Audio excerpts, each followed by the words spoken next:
여기까지 했나요? 빈비사라 왕 만났어요, 부처님께서? 여기 만나셔야지 오늘. 네? 네, 오늘 만나러 갑니다. 이게 까사파 삼형제 제도 하셨죠? 네, 여기까지.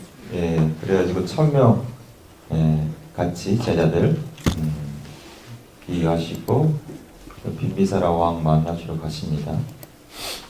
빈비사라 왕은 출가 전에 수행자였을 때 같이 내 나라를 같이 통치하자고 말씀하셨잖아요. 빈비사라 왕이 다 버리고 나왔는데 거기서 통치하겠냐 하고 이렇게 오셨죠. 여기 스승을 찾아서 그때 이제 빈비사라 왕이 청하죠. 정등학자가 되시면은 저희 나라로 오셔가지고 방문하셔서 설법을 꼭 방문해 주십시오. 이런 청을 하잖아요. 그래서 결국은 그 청에 따라서 부처님께서 방문을 하십니다. 이 뒤에 이제 우리 많이 보이는 이 대나무 있죠. 그래서 중림정사, 빈비사라 왕이 시주했던 절 중림정사. 중림정사에서 되게 오래 계셨어요. 많은 안거를 좀 하신 것 같아요. 두 번째부터 네 번째 안거 보내시고 17안거도 여기서 보내시고 20번째 안거. 안거는 인도나 미얀마 상자부 이런 걸로 초기 불교 쪽에서는 1년에 한 번밖에 없습니다. 5안거 3개월, 비가 많이 온 3개월 이렇게 한 번이고 한국에서는 하안거 있죠? 여름안거 너무 더우니까 그 다음에 동안거 추우니까 이렇게 해서 저희는 안거가 2번인데 그냥 부처님 당시나 경전상으로는 안거는 한 번입니다. 그래서 1년에 한 번밖에 없어요. 저희 나라는 2번이고 그래서 보면은 부처님께 전체 생애가 45년 이렇게 해서 설법하시잖아요. 45년 동안 45안거 하신 거예요. 45안거 1년에 한 거니까. 그래서 이때 이제 그 약속을 지키러 이렇게 갑니다. 아주 빈비사라 왕한테 가니까 빈비사라 왕이 왕하고 이제 그에 대한 바라본들 귀족들 있잖아요. 위에 상위 있는 귀족 12만 명이 와서 환대를 하시죠. 그래서 이제 다 상기를 받습니다. 부처님이 차제설법 하신다고 했잖아요. 처음에 보시에 관한 이야기, 지혜에 관한 이야기, 강력적인 욕망에 관한 이야기, 그러면서 벗어남에 대한 이야기, 그 다음에 출리에 관한 이야기, 그 다음에 마지막에 그 다음에 이제 뭔가 무르익고 그래서 어느 정도 이것을 받아들일 수 있는 정도가 됐다 그러면은 사성제 8정도 이런 이야기합니다. 처음부터 사상제 8정도 이야기 나왔습니다. 오비구한테는 사상제 8정도 바로 이야기했어요. 왜냐하면 그만큼 인연이 될 수 있는, 받아들일 수 있는 것이 됐기 때문에. 초등학생들한테는 초등학생 이야기밖에 안 합니다. 대학생 이야기는 절대 안 합니다. 무슨 말인지 모르니까. 이야기해봤자 몰라요. 그래서 초등학교는 초등학생 수준, 그 다음에 중학교까지 끌어올려서 중학교 수준, 그 다음에 대학교 수준. 이 사람이 이제 성인이 되고 뭐 했을 때 사고방식 가치관이 가졌을 때 마음이 열리고 딱 그럴 때 여러분들 무조건 설법하지 않습니다. 딱 근기를 봐가지고 이분은 이 정도 수준을 시작해야겠다 이렇게 합니다. 그게 선생님으로서 최고의 선생님이잖아요. 학생들 보고 이렇게 지도해야겠다. 얘는 이런 성격이니까 이렇게 지도 딱 캐치를 해야 되잖아요. 모든 것을 다 아는 분. 그래서 부처님께서 딱 보시고 근데 이분들도 다 설법을 들으시고 성인의 첫 번째 반역까지 다 가셔요. 12만 명 중에 11만 명이 간다고 써져 있어요. 경전, 주석서나 이런 데로. 그리고 다 3기를 받습니다. 제가 신도가. 빈비사라 왕도 제가 신도가 됩니다. 불교도가 됩니다. 불교도. 5개, 3기 5개를 지키는 불교도가 됩니다. 이렇게 해가지고 받고 근데 이제 부처님한테 빈비사라 왕이 5가지 소원이 있었어요. 빈비사라 왕이 어렸을 때 왕자 때 소원이 있었어요. 그 첫 번째가 뭐였냐면은 왕위에 오르는 것. 왕자라고 해서 다 왕위에 오르지는 않잖아요. 첫 번째 소원이었고 이 왕이 올랐으니까 소원이 이루어졌죠. 두 번째 뭐냐면은 자기 영토에 부처님, 정등각자 부처님이 오시는 거예요. 오셨잖아요. 두 번째도 이루어졌어요. 세 번째, 부처님께 귀 애경 올리는 거. 자기는 제가 신으로서 귀하셨잖아요. 3개 5개를 받았으니까 애경 다 올렸어요. 세 번째도. 그다음 네 번째, 법문을 설해주시는 거. 부처님께서 직접 자기한테. 거기 있는 바라문들 12만 명과 같이 법문을 설해준 거. 법문도 들었습니다. 그리고 성인의 첫 번째 반연이 수다원가에 들으셨어요. 그 다음에 다섯 번째, 법을 깨닫는 거. 깨달아서 성인의 반연에 올랐잖아요. 첫 번째 수다원가를 성취했단 말이에요. 그래서 자기는 다 이뤘어요. 그래가지고 하는 말이 제가 5가지 소원을 다 이뤘습니다. 오늘부터 생명을 다하는 날까지 기하겠습니다. 라고 부처님, 전능가진 부처님께 말씀을 드립니다. 그래서 그 뒤로 이제 빈비사라 왕이 승담과 부처님을 위해서 많은 보시를 하죠. 그러면서 정사를 짓습니다. 중림정사. 여기가 이제 중림정사예요. 배나무가 있어서 중림정사란 말입니다. 여기다가 이제 위치가 어떤 위치였냐면은 마을에서 멀지도 않고 가깝지도 않고 이런 위치에. 그다음에 오감이 편한 곳, 소음이 적고 고요한 곳, 이런 곳에 정사를 만듭니다. 절을. 왜 그러냐면 너무 멀면 탁발하기 힘들잖아요. 탁발 거리가 있어요. 그 다음에 두 번째 뭐냐면 저녁이 되면은 제가 불자들이 와서 법문을 들어요. 부처님한테. 아니면은 그때 있는 승단에 있는 이제 법문을 하시는 스님이 법문을 합니다. 저녁마다 일과가 끝나면. 지금도 마찬가지입니다. 삼자부 쪽 가면은 저녁에 법문을 들어요. 법문을 저녁에 일과 끝나고 와서 저녁에 돼서 이렇게 듣습니다. 보름날이나 이런 날은 그날 와가지고 그 다음 날까지 법문을 막 듣고 가요. 계속 법문이 소리가 나요. 스님들이 돌아가면서 막 12시간씩 법문을 하셔요. 이런 것을 지금도 하시든 하고 계셔요. 그쪽에서. 그래서 이제 그렇기 때문에 너무 멀면 찾아올 수가 없잖아요. 교통거리나 이런 것들 다 걸어 다녔으니까. 탁발의 문제, 법문 듣는 거 이런 문제, 이런 문제들이 있어서 딱 멀지도 않고 가깝지도 않고. 그 다음에 너무 가까이 있으면 시끄럽잖아요. 도심이 가까이 있으면. 봉원사 그래도 좀 조용한 편인데 조계사에 비하면 훨씬 더 조용하죠. 뒤에 이제 좀 어쨌든 동산이라도 있고 이러니까 그런 편인데 이런 조건이 있습니다. 사찰을 지을 때 옛날에 다 절을 도심에서 좀 가까운데 저희는 산중불교라 산으로 들어갔지. 그건 또 사정이 있습니다. 그런 것까지 설명하면 시간이 길어지니까 그렇게. 그래서 중림정사를 그런 위치에 있다가 빈비사라 왕이 지어서 공양 보시를 올립니다. 그 다음부터 부처님께서 말씀하셔서 기거할 장소가 이제 이렇게 생기면서 이런 장소를 보시를 받아도 된다 이렇게 말씀하십니다. 그 다음부터 이제 이런 사찰 절을 지어서 보시를 합니다. 제자들한테도. 그래서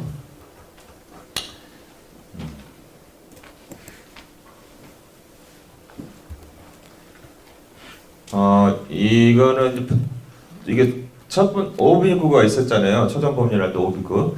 그 중에 이제 아사지 존자라고 최초 오비구 중에 한 분이에요. 이분이 이제 공양 탁발을 나갔다가 탁발하고 오는데 이분이 사리불 존자예요. 사리불 존자. 출가하기 전에 사리불 존자예요. 사리불 존자가 이분을 봅니다. 사리불 존자 이름이 오빠띠사야. 오빠띠사. 마깔라나 존자는 꼴리다라는 출가 전에 이름이 그거예요. 빨리 열어.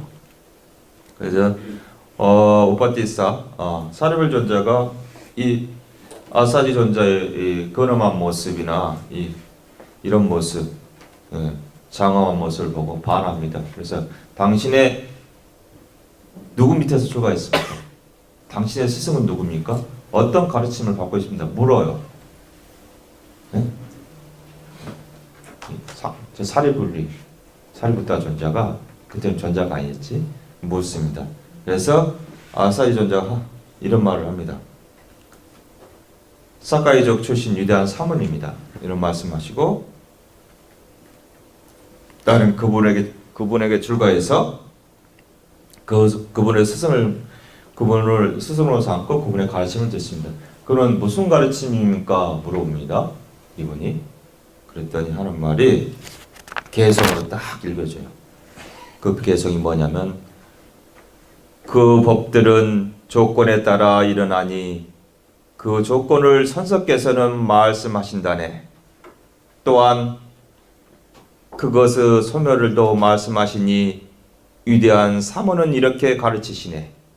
조건의 일어남과 조건의 소멸을 이야기하는 거예요. 뭐예요 그게? 일어남과 사라짐의 이런 것. 연기 이야기하고 있어요. 연기. 네? 연기. 근데 이분이 딱 조건의 일어남 요 두 구절 속에서 깨달음 첫 번째 단계 수다함가를 얻습니다. 그런데 이 사립을 존재하고 그 다음에 마모갈라 존재하는 친구예요. 친구여서 둘이 약속을 합니다. 자기가 이렇게 깨달음의 어떤 것을 배울 수 있는 것이 되게 되면 누구든지 와서 이야기를 해주거든요. 그래서 사립을 존재가 모갈라 존재를 이야기합니다. 그래서 똑같이 이 개성을 읽어줘요. 그런데 모갈라 존재는 네 개성째 수다원을 성취를 해요. 이분들은 뭐 학문이나 기회나 이런 것이 엄청 뛰어난 분들이었어요. 그 정도. 스승이 있었지만은 스승과 꼭 견줄 수 있는 그런 지혜도 갖고 있었고 모든 걸 다 갖추고 있었어요. 배울 사람이 없었어요. 그 와중에 아사지 존재를 만납니다. 그래서 이 말을 듣고 그래서 그 스승한테 꼴리다라는 스승한테 갑니다. 그래서 이런 스승이 있다는데 같이 출가하시죠. 근데 꼴리다 존재 그분이 그 스승이 나는 여기서 내 제자들을 가르치면서 살 거다. 나하고 또 인연될 내가 가르칠 사람들이 있을 것이다 라고 하면서 안 가요. 그래서 모갈라 존재하고 사리불 존재를 따르는 500명의 제자가 있었어요. 그분을 데리고 출가를 합니다. 부처님께. 네. 그래가지고 이분들이 상수제자잖아요. 상수제자는 서원으로 만들어진 겁니다. 원력, 자기의 서원. 그냥 상수제가 되겠습니다라고 서원을 세워야 돼요. 그래서 그만큼의 바람일 공덕을 쌓아야 됩니다. 일반 제자들 있잖아요. 그냥 깨달은 아라한들. 일반 제자도 그냥 우리가 지금 명상했잖아요. 마지막 해양했죠. 그렇잖아요. 열반을 증득하기를 이 공덕으로 깨달음을 이루기를 이렇게 하잖아요. 그래서 그거는 일반 제자예요. 일반 제자. 비교를 하나 할까요? 부처님은 대학교를 졸업할 때 수석은 한 명밖에 안 나오죠. 2명 나와요. 수석이. 공동 수석 있나? 있을 수도 있겠다. 근데 거의 한 명이에요.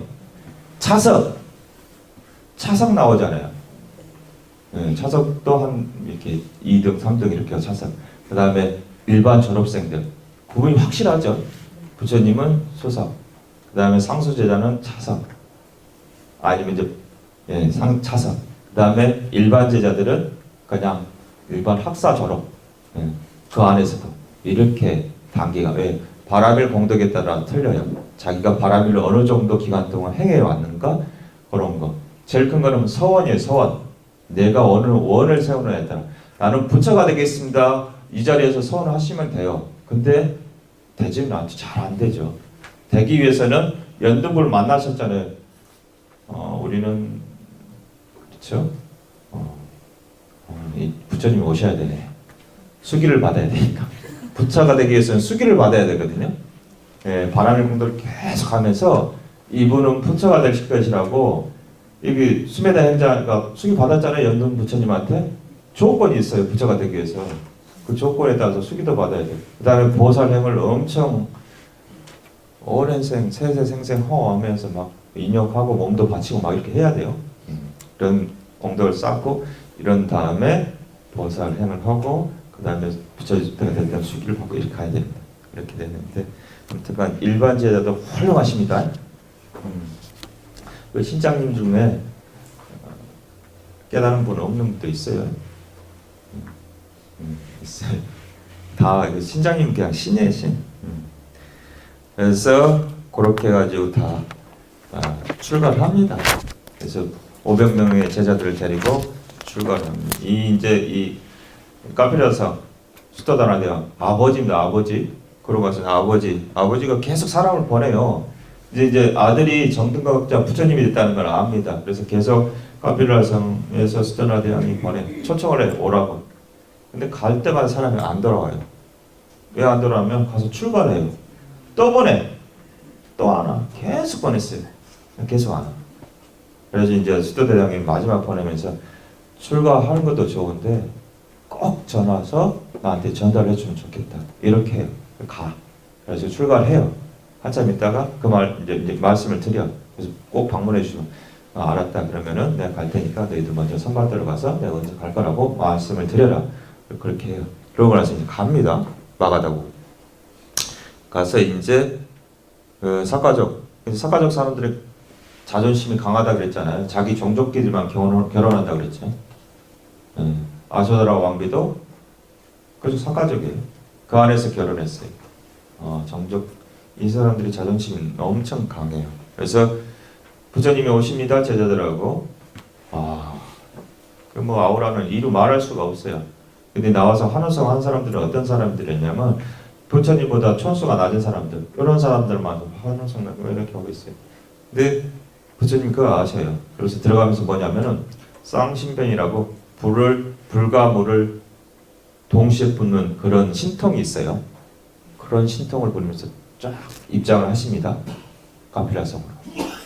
이게 이제 그걸 본 다른 촌수 높은 사람들이 예경을 올리십니다.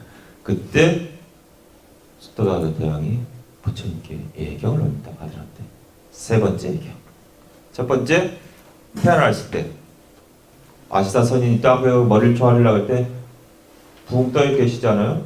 그래서 내가 이거 머리를 조아리면은 아시다 선인이 아시니까 신통도 있으시고 딱 보면 머리가 7조각이 난다. 알아요. 그래서 예경을 올립니다. 아시다 선인이 예경을 올리니까 수도다다 대왕도 아버지도 예경을 올립니다. 그 다음에 농경제 때 가가지고 선정에 들었을 때 나무에 햇빛이 이렇게 갔는데 그늘이 움직이지 않고 있었어요. 그 광경을 보고 두 번째 예경.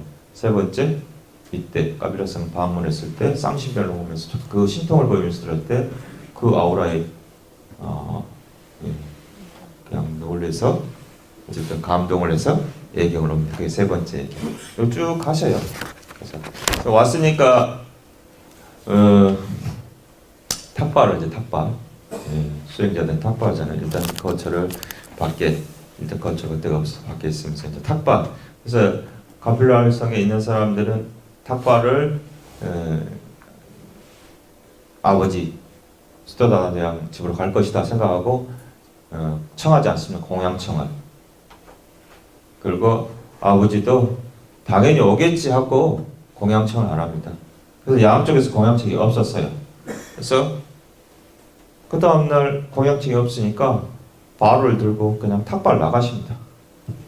마을로 탁발 나가서 과거에 부처님이 하셨던 것처럼 부자든 가난하든 상관하지 않고 가서 탁발을 하십니다. 근데 그 광경을 여기 위에서 아쇼다라 전 부인, 그 다음에 라올라 아들이 아버지가 오는 걸 봅니다. 그래서 이 아쇼다라 왕비가 그럽니다. 아버지 가신다. 아버지. 이분이 너의 아버지시다. 가르치면서. 처음 본 거예요. 이렇게 해서 깨달으고 나서 처음 봤죠.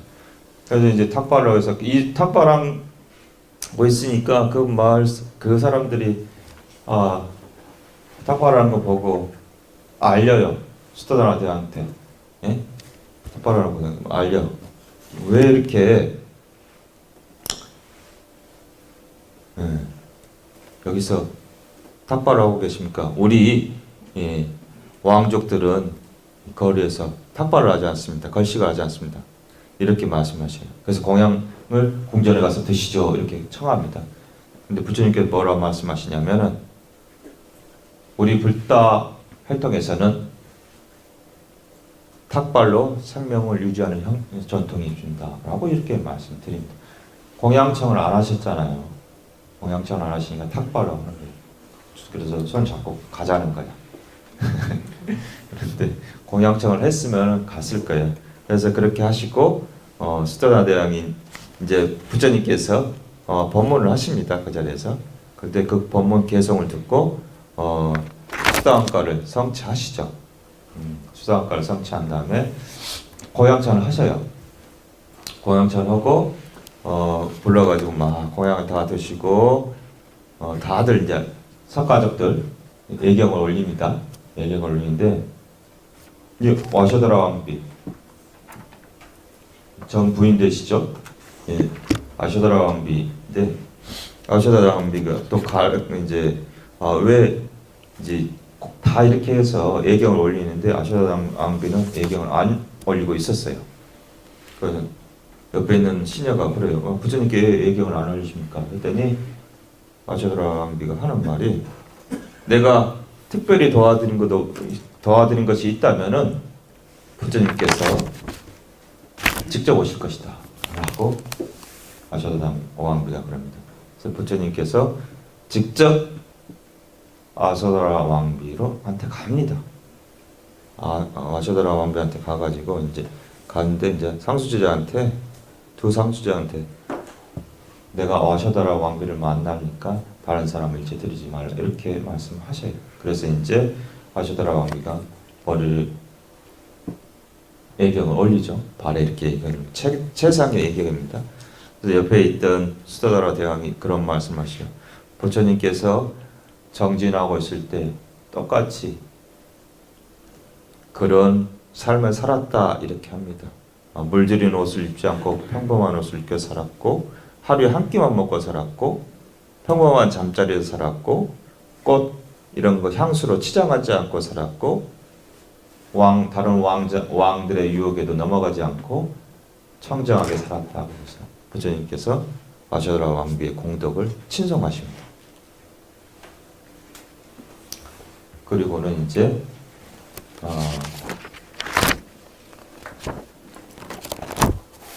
아셔다라 왕비가 이제 아들 나홀라한테 그래요. 아버지하고 태어난 동반 출생 7가지 있었잖아요. 그 중에 네 가지 법의 항아리가 존재 있었잖아요. 그래서 아셔다라 왕비가 나홀라한테 네 아버지한테 가서 유산을 주라 해라 이렇게 유산을 아버지니까 나도 그런 것이 필요하다 너도 그러니까 유산을 주라 해라 보내요. 그러고 있는 거예요 지금. 아버지 유산 주세요. 그래서 이제 아버지가 이렇게 부처님이 아버지요. 쭉 해갖고 탐발 끝내고 막 니고로다 정사로 가요. 철줄 따르면서 아버지 유산 주세요. 아버지 유산데 이렇게 쏟아갖고 정사 앞까지 갑니다. 그래서 부처님께서 생각해요. 도대체 어떤 유산을 줘야 될까 고민하십니다. 그래서 성자의 7가지 재산을 준다고 딱 마음을 먹으세요. 그게 뭐냐면은 믿음, 계행, 악행을 두려함, 악행을 부끄러함, 그 다음에 법문을 들음, 보시, 지계, 지혜라는 7가지 성자의 7가지 재산을 줍니다. 만약에 세간에 있는 돈이나 이런 걸로 주면은 물로도 해칠 수 있고 불로도 해칠 수 있고 도적으로도 해칠 수 있고 여러 가지 재앙을 맞을 수 있잖아요. 내 생명에도 위험이 생기잖아요. 돈이 많이 있으면 알아요 그것을. 돈이 많이 복권 100억짜리 당첨돼 보세요. 생명 위험 생기죠. 그렇게 신문에 많이 나잖아요. 막 남편이 죽였다고 그리고 어떻게 해가 했더니 친척이 뭐 했다고 막 나타나잖아요. 빠짓고 해가지고 막 10억씩 막 땡 잡았다고 하세요. 누가 막 뜯으러 오잖아요. 아니 안 돼봐서 몰라요. 예, 그런다 해요. 막 이렇게 신문지상에. 그래서 그런 세간적인 어떤 도를 주지 않고 출세간적인 거예요. 이것은 7가지 성자가. 그래서 그거를 줘요. 그걸 받기 위해서는 어떻게 해야 돼요? 사리부타 존자한테 부처님께서 말씀하셔요. 출가시켜라. 머리 깎인 겁니다. 그래서 출가를 시켜요. 사리부타여 라울라를 출가시키도록 하여라 이렇게 합니다. 그 최초의 3위예요. 7살짜리 라울라. 그게 최초의 3위. 근데 스토다 대왕은 손자잖아요. 이거 왕위를 이어받아야 되잖아. 네. 가슴이 미어진다 진짜. 그래서 스토다 대왕이 부처님께 청합니다. 부처님이시여 앞으로는 부모의 허락하에 출가할 수 있도록 해주십시오 라고 청합니다. 그래서 계율에 만듭니다. 부모의 허락을 받고 오라고. 보통 사람 우리 스님들 중에서 부모 허락 안 받고 오신 분도 계셔요. 네, 계십니다. 근데 찾아오셔요. 어떻게 찾아오냐면 그냥 방송에 잠깐 나가는데 그거 보고 전화하고 텔레비 전화하고 어디냐고 물어보고 찾아갔다. 어디서 찍었냐고. 그래서 거기 찾아오신 분도 계셔요. 그래서 스님들이 방송 나오는 걸 되게 싫어해요. 저도 행자 때도 마찬가지로 다른 스님도 엄청 싫어했어요. 빚쟁이 찾아오면 골치 아프잖아요. 또. 네, 그러지는 않는데 그래서 저는 이제 부모님이 안 계시니까 허락 없이 그냥 출가했습니다. 네, 그래서 그렇게 해서 출가했어요. 라울라 이렇게 출가 사연이 이렇게 되고 가슴 아팠죠. 이거는 석가족인데 저기가 강하다고 했잖아요. 되게 자존심이 강하다고 했어요. 이분이 오바리 존자예요. 이분이 석가족 6명인데 이분이 궁전 이발사라고요. 이발, 예, 머리를 깎는 분이에요. 그분인데 율법에 뭐라고 써졌냐면 율상으로 먼저 출가한 이가 우선한다 그렇게 써졌어요. 1초라도 먼저 출가하면. 그래서 상자불교에서는 먼저 통성명할 때 언제 출가하셨습니까? 물어보는 거예요. 서로. 2019년 3월 27일 1시에 출가했습니다. 아 그렇습니까? 저는 2019년 3월 27일 12시에 출가했습니다. 아유 그렇습니다. 먼저 하시죠. 이렇게 해서 자기가 자리가 정해지는 거예요. 이게 법이에요. 법. 먼저 출가한 이가 우선하는 거예요. 나이에 상관없어요. 근데 서로 예의는 지키죠. 먼저 출가하는 아랫사람을 돌보, 아랫사람들은 윗사람을 공경하고 이런 관계가 형성된 겁니다. 그냥 막 사는 건 아닙니다. 그래서 그런 관계 속에 사는데 그래서 석가이족의 왕자들이 신분이 있지만은 오바리 존자를 먼저 출가를 시켜요. 자기가 경각심을 갖고 살겠다고 이렇게 출가시켜서 그래서 오바리 존자를 먼저 깎이고 그 다음에 6명의 석가족 왕자들이 출가를 합니다. 그래서 이분들이 다 열심히 수행하셔서 성인의 반열에 오르십니다. 이건 아난다 빈디카 장자 제타와나. 이건 이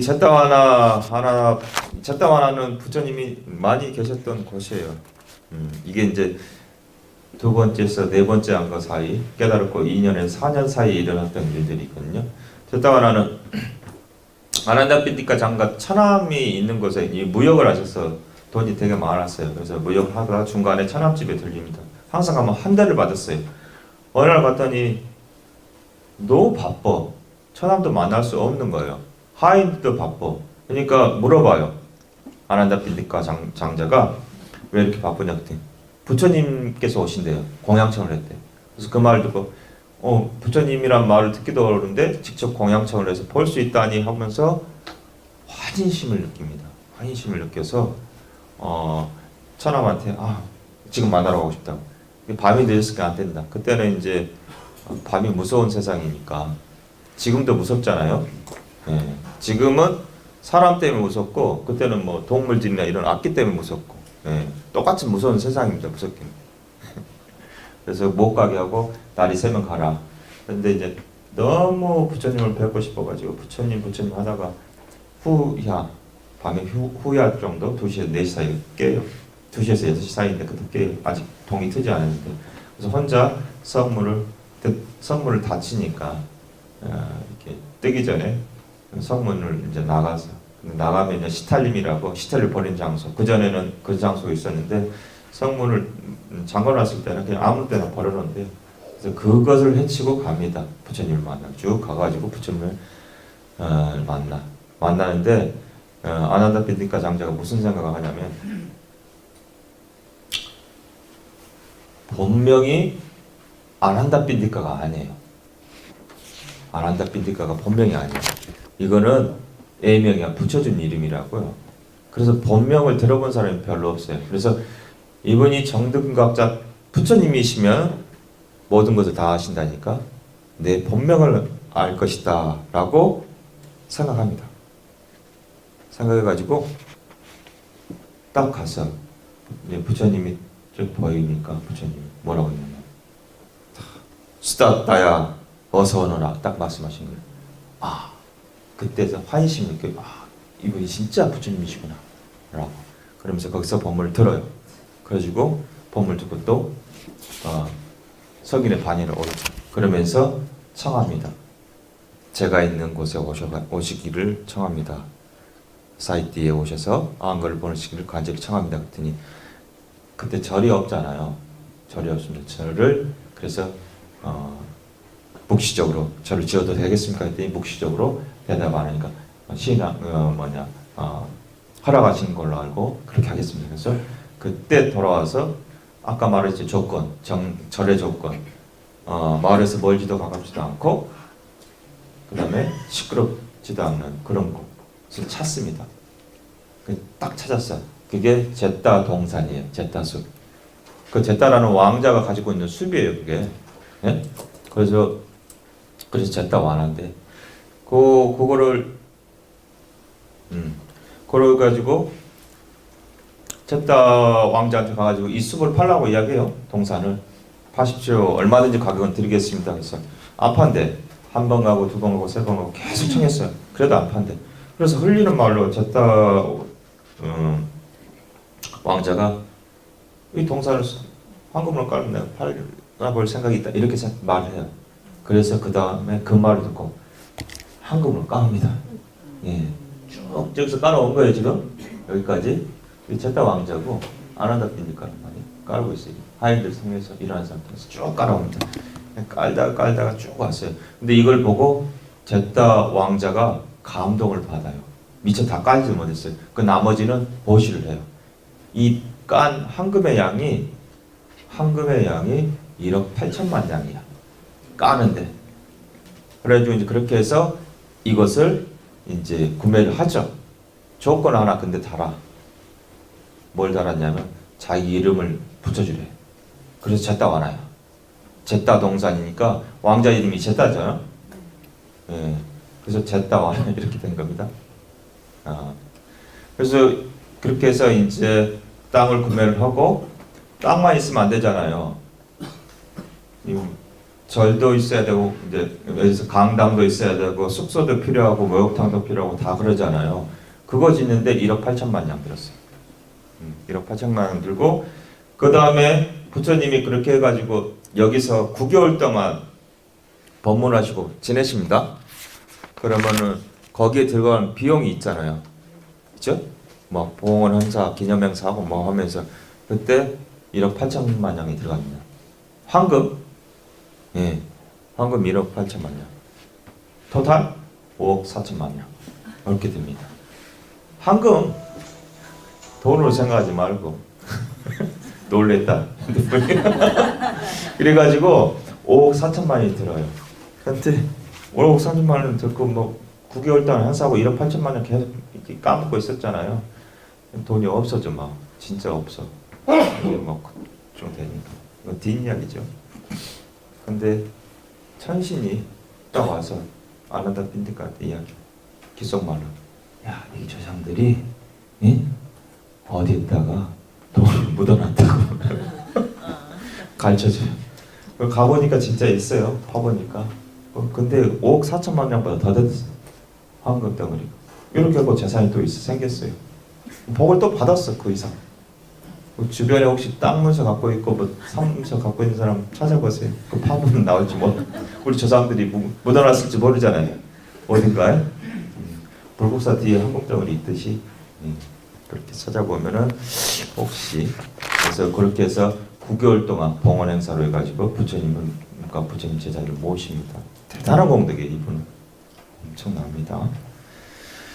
그래서 부처님께서 거기서 쫙 지내시다가 6번째 안거를 라자가 웰루아나의 정사에서 보내시고 이제 그때 있는 중에 큰 사건이 전단양 바로 사건이라고 이런 사건이 벌어집니다.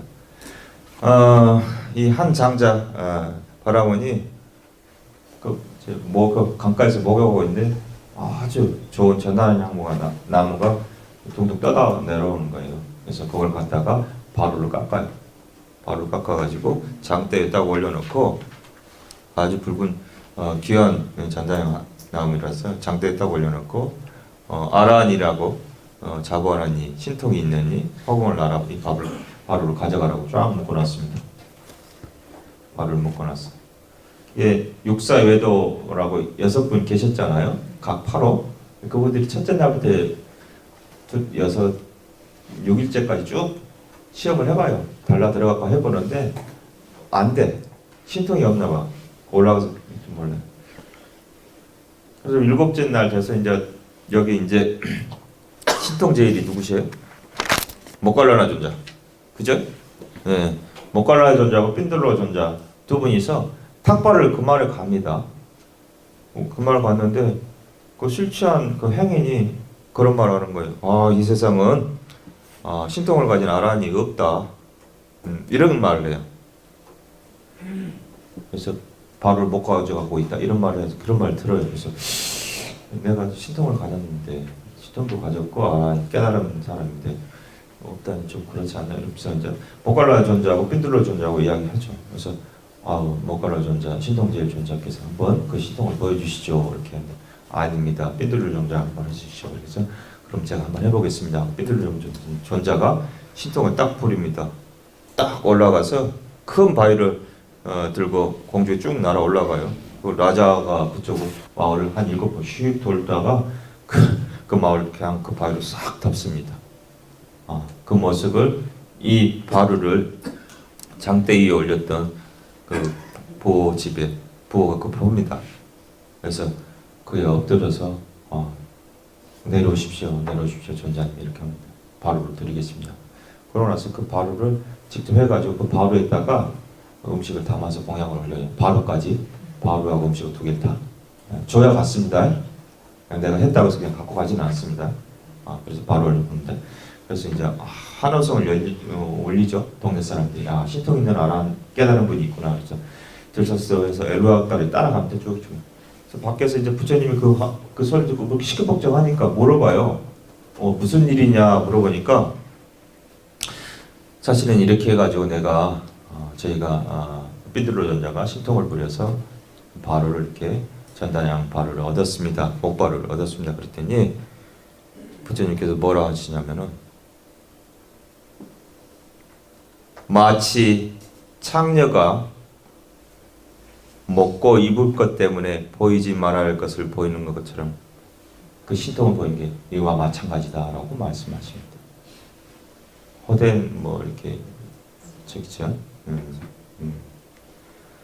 그래서 그분들이 이제 그 다음에 생겨난 율이 있어요. 계율이 뭐가 생겼냐면 신통 부리지 말라. 그때 생겨난 계율입니다. 그 다음에 목바로 쓰지 말라. 그때 생겨났습니다. 근데 목바로는 왜 그러냐면은 따뜻한 나라니까 세균이 살 수 있어요. 그죠? 거기 습기가 있으면 세균이 살 수 있어요. 거기다 바로에다 공양을 하게 되면 그 세균을 먹기 때문에 몸을 해를 입을 수 있기 때문에 목바로는 안 씁니다. 토바로나 철바로를 씁니다. 그 다음에 저희는 1차 음식 가공해서 먹을 수 있잖아요. 4차 안에서 우리 공양가에 있으니까 그쪽은 없습니다. 1차 음식은 집에서만 하지 절에서는 하지 않습니다. 그냥 2차적으로 데펴서 먹는 정도. 그러니까 나무로 다 타겠죠? 불을 대면. 그러니까 토바로나 철바로를 쓰는 거예요. 기후나 음식의 환경에 따라 이렇게 나오는 겁니다. 그때 환경이니까 율적으로. 그래서 목바루는 건강상 세균이 살기 때문에 먹지 말도록 하고, 그 다음에 신통은 아까 말했죠. 그래서 요즘 신통은 안 부려요, 스님들도. 안 부리고 살고 있습니다. 저는 신통이 없지만은 신통 있는 스님들은 안 부리고 살아요. 그래서 그때 2개의 그런 사건이 발생합니다. 그러니까 이때 파란 것 때인데 이 보디 왕자라고 8번째 왕건이면 8년 됐죠. 성도하시고 8년째 바란 것들인데 왕자가 결혼한 지 오래됐는데 부부 사이에 애가 없어요. 애가 없어가지고 부처님이 이제 공양청을 했는데 그 왕자가 생각하죠. 요 하얀 카페트를 밟으면 나한테 혹시 아니면 속으로 이제 카페트를 밟으면 내가 애를 가질 수 있을 것이다 라고 생각을 해요. 그래서 그 마음을 알았어요. 부처님께서. 그래서 안 밟고 있는 거예요. 지금 계속 가시죠. 몇 번을 청했지만 안 가죠. 그래서 그걸 아시고 시자가 아난다가 카페트를 걷어주십시오 라고 왕자님 그렇게 이야기하죠. 그래서 카페트를 딱 걷고 이제 사연 전생에 왜 이래서 보디 왕자가 얘를 못 가는지 이야기합니다. 전생에 지금의 두 부부가 배를 타고 오다가 배가 파손돼서 난파가 돼요. 난파가 돼가지고 둘이 무인도에 딱 떨어집니다. 무인도에 떨어져가지고 먹을 것이 없잖아요. 먹을 것이 없으니까 그 섬에 살고 있는 새들이 알 낳아놓은 거 있잖아요. 그 알을 먹기 시작해. 배고프니까 섬에 하나, 둘 이러다가 보니까 거기 있는 섬에 있는 알이라는 알은 다 먹었어요. 둘이서. 그래서 그 인연으로 해서 이분들이 애가 없는 거예요.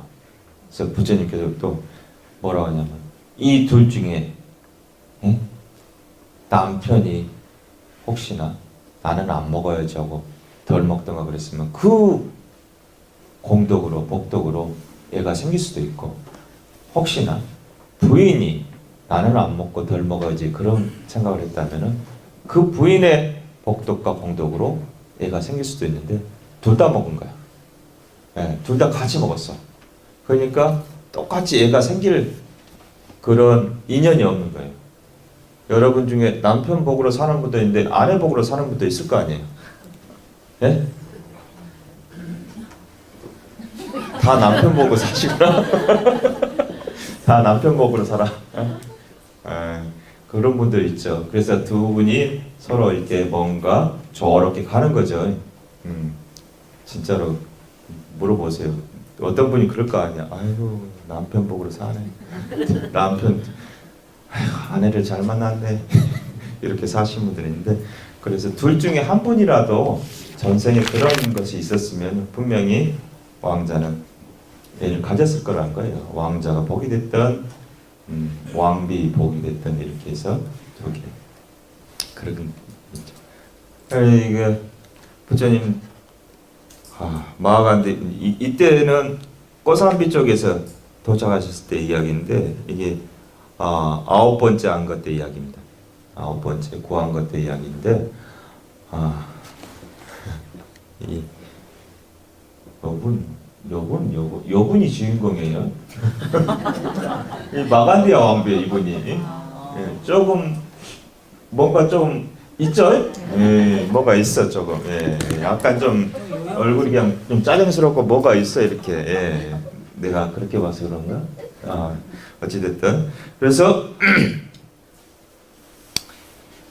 부처님이 법문을 하시다가 비유를 하나 들었는데, 부처님께서 자기가 오물에 가득 찬 더러운 몸뚱이라는 비유, 이 왕비에 좀 비슷하게 이렇게 비유를 하신 거예요. 그래서 그 비유를 듣고 이 왕비가 마음이 엄청 상했죠. 화가 엄청 나 있어요.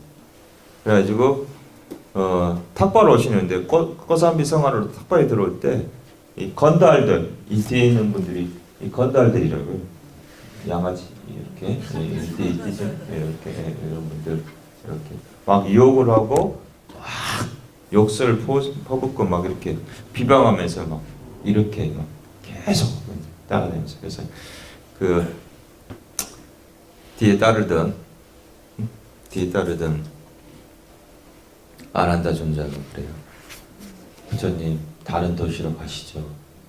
부처님께서 뭐라고 하시냐면 다른 도시로 가면 괜찮을 것 같냐 이렇게 말씀하십니다.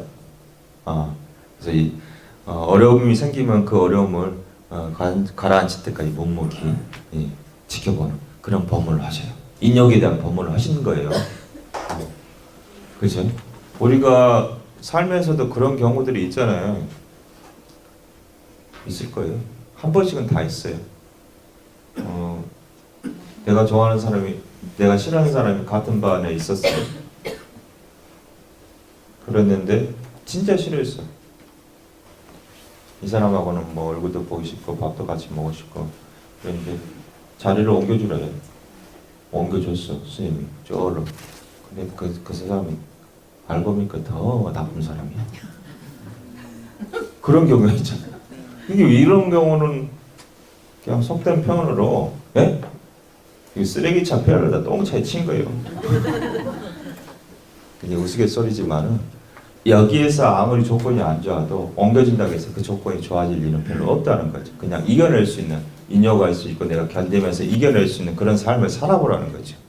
그래서 한 파도 넘기고 두 파도 넘기고 그러면은 그런 파도는 쉽게 이겨낼 수 있다는 거죠. 여기 간들 더 나아지겠느냐? 안 한다야. 인욕에 대한 법문을 선하십니다. 그래서 거기서 이제 그런 비방을 들으면서도 꿋꿋이 우리 부처님께서는 그걸 다 이겨내십니다. 저거는 이제 진짜 가짜 임신했는데 부처님 모함하니까 부처님 승단이 하도 잘 나가니까 왕족들 바라분들 막 제자가 생기고 기일을 하고 상기 기일을 하고 이렇게 딱 하니까 그 명예를 흠집을 내기 위해서 나체 수행자 중에서 그 집단에서 아주 잘생긴 미녀를 통해서 부처님을 흠을 내기 위해서 이제 합니다. 그래서 진짜가